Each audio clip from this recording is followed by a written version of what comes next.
Hello, hi boys and girls, and welcome to another lesson. Now in today's lesson, we are going to learn about, Mrs. at the door. Hi, good morning, Hello, Miss. good morning, Miss Raja. Good morning, children. Yeah, so we have Miss Raja here, and Miss Raja just came through the door. Now, once again, in today's lesson, we are going to learn about forces. Forces. Now, you saw Miss Raja coming in there, and she used a force to get into the room. She had to come through the door. How did she get through the door? She had to pull the door open, and then when she came inside, she had to close the door, so she pushed the door to close it. That pull and that push is called a force. So forces can be either pushing or pulling.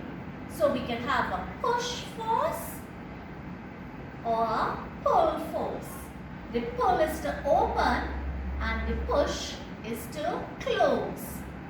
Now when you are using forces, be it a pull or a push, there's a motion to it. When you pull, it comes towards you. When you push, it goes away from you.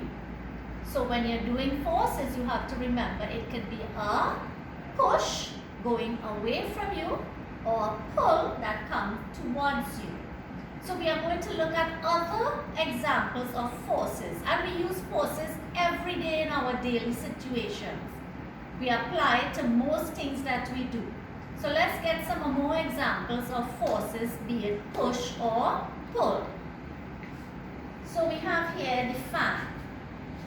Miss Raja, can we get some breeze? Sure. Miss is going to plug the fan in. So she's using a force there to get the plug in. What force did she use? She had to push it in, so that's a push force. Now, Miss Raja, can you unplug the fan? Sure. She's using a force there. She's pulling it. So that's a pull force. So Miss used forces there as well. To plug it in, she used a push force, and to unplug it, she had to use a pull force. Miss is going to do another example. We have Miss Busy here this morning. So she's going to play some football. She's going to kick the ball. Miss kicked that ball. She used a force to kick that ball. What force did she use in kicking that ball? She had to. Was the ball moving towards her? No. The ball was moving away from her. So when the motion is moving away, we say it's a push force. So to kick a ball requires a push force. Now Miss Rajak is very tired after all that. So she's going to use another example of forces to get some rest. She's going to sit. She is using a force to get the chair out. What force is that? She is using a pull force.